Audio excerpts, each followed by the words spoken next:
Hey everyone, this is the final week of fiction writing.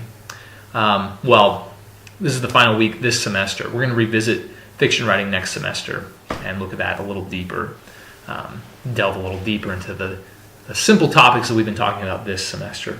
This being the last week, we're going to talk about the last point or the last angle on our character or our story triangle.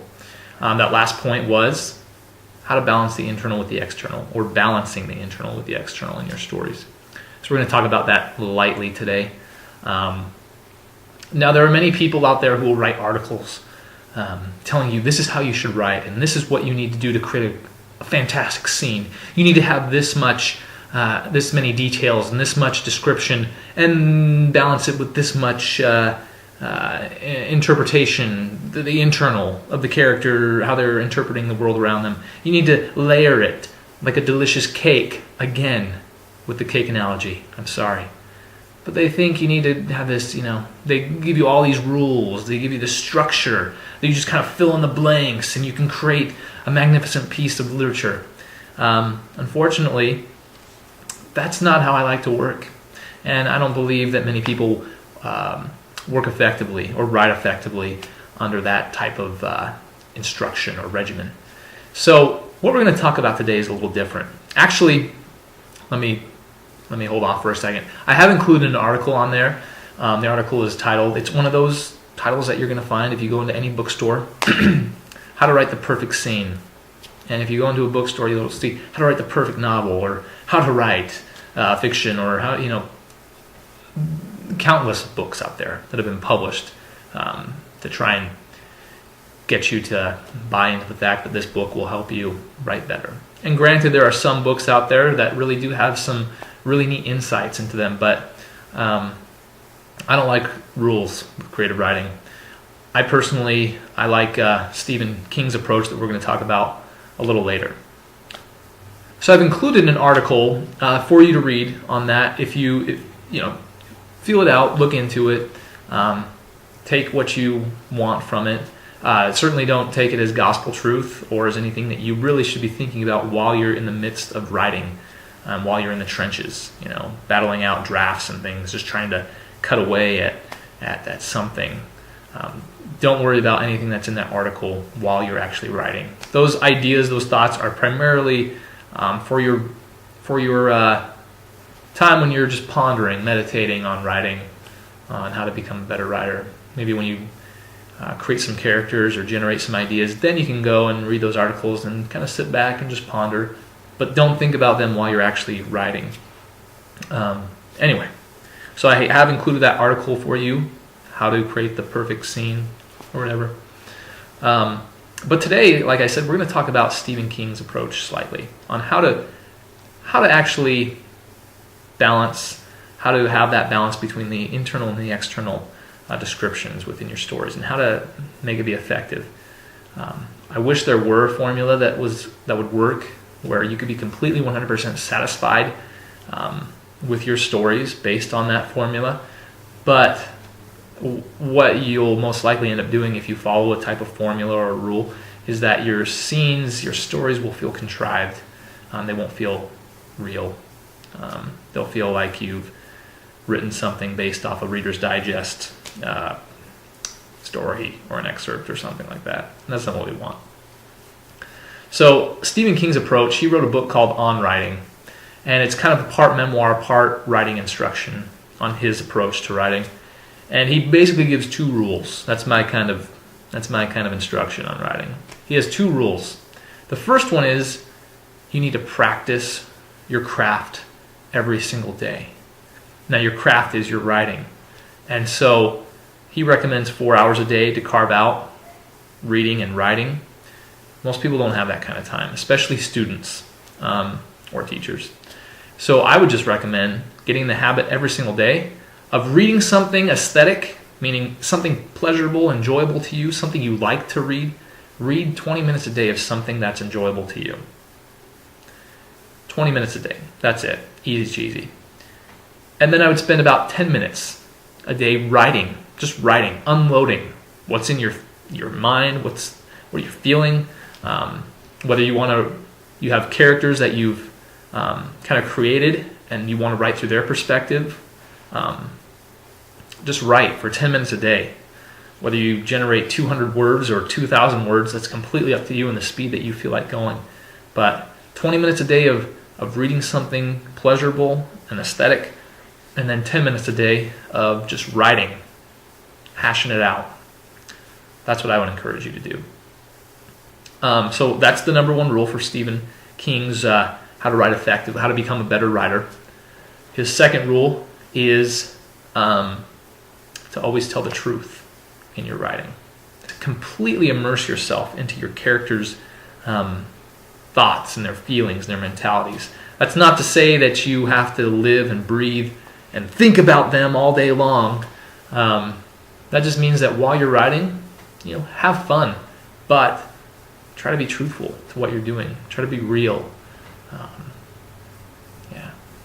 So that's kind of what the 10 minutes a day I would encourage you to do during those 10 minutes a day. Have fun doing it and just unload your thoughts and your feelings. More than likely, you're going to come up with things as the weeks go by, the months go by. You're going to see things that you've been writing on a daily basis that you'll like and that you want to apply to your writing, and that you'll use in your stories and in your details and your descriptions, whether it's internal or external. So you may be wondering, boy, this is a lot of stuff, and I didn't really understand how this helps me become better at describing the internal and the external. But really, practicing, and being truthful and honest to your characters, those two things right there will help you on every point of the triangle. So a story, for example, if you're having trouble coming up with a story, writing every day, practicing every single day, whether you write through your own perspective, it's kind of your personal venting, your personal journal type thing, or if you want to write through some characters that you may have thought up, that's completely up to you. But as you do that, as you think about the types of situations they're in, the types of people they associate with, the types of feelings that they have, the reactions that they have, the type of world that they live in, as you think about these things and as you're writing them down, you're just unloading everything that just comes to your mind, right? Uninhibited. Don't think while you're writing. Just write. Just unload. As you do those things, as you practice every single day, you're going to come up with stories naturally.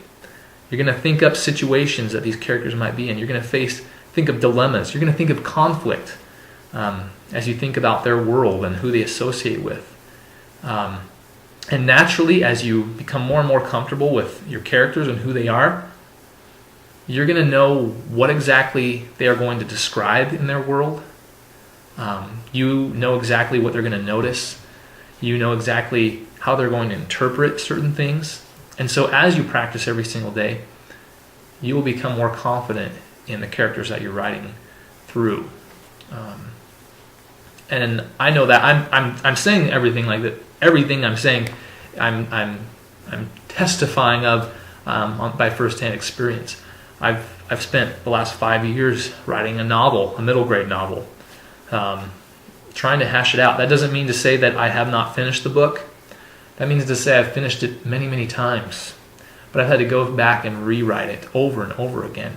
Because the more I write through these characters' perspectives, the more comfortable I'm feeling. The more I'm realizing that this is not true to this character. I need to cut this off, and I need to make this better in this way, or I need to change this. I need to make this more concise, or I need to completely eliminate this.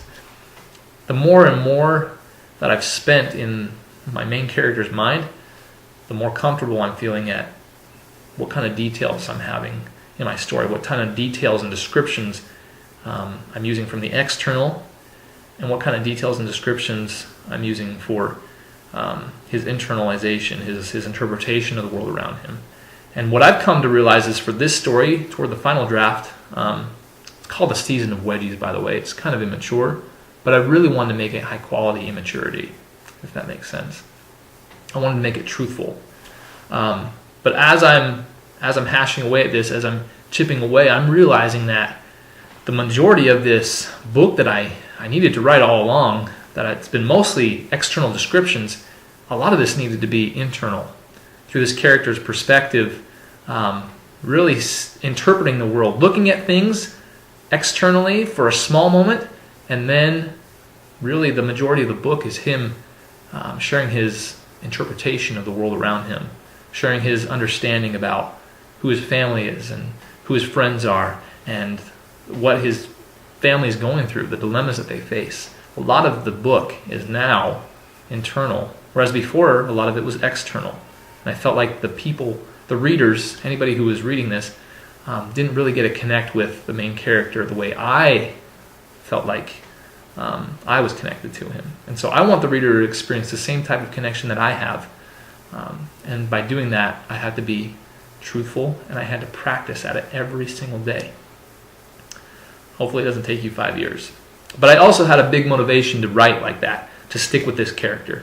My motivation is to be published soon. I've worked with literary agents in the past. They've given me advice. They've rejected me many times. Many, many times. I've been rejected by literary agents in New York. So my motivation is to get published, but I also want to be truthful and honest. I don't want to be commercial fully. I don't want to be contriving things strictly for the sake of selling books. I want to create something that I can be proud of and say, this represents this character's life completely. And I'm completely satisfied with that book. So you personally, you need motivation. I think most creative writers have a motivation and a desire to be published. And so next semester we're actually going to publish each other's writings. Not in, hard copy form, at least in this class. If you want to do that and pursue that on your own, I would greatly encourage you to do that.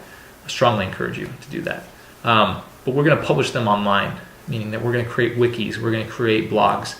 We can get your work out there for others to read and have the opportunity for others to read. So we're going to do that next semester. But in the meantime, practice every day. Just take time to write, at least 10 minutes a day. Take time to read other authors' works, at least 20 minutes a day. Something that you enjoy reading. And write what you enjoy to write. Don't write what you think other people might like to hear.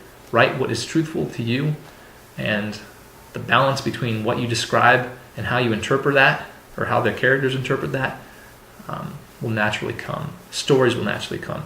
Conflict will naturally arise in the characters' lives.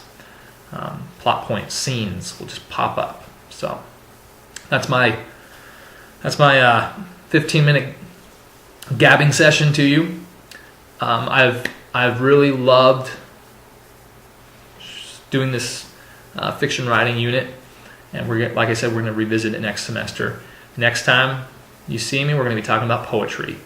But everything we talk about in this class is going to help us become writers in whatever type of style, whatever type of field, whatever type of genre we write in.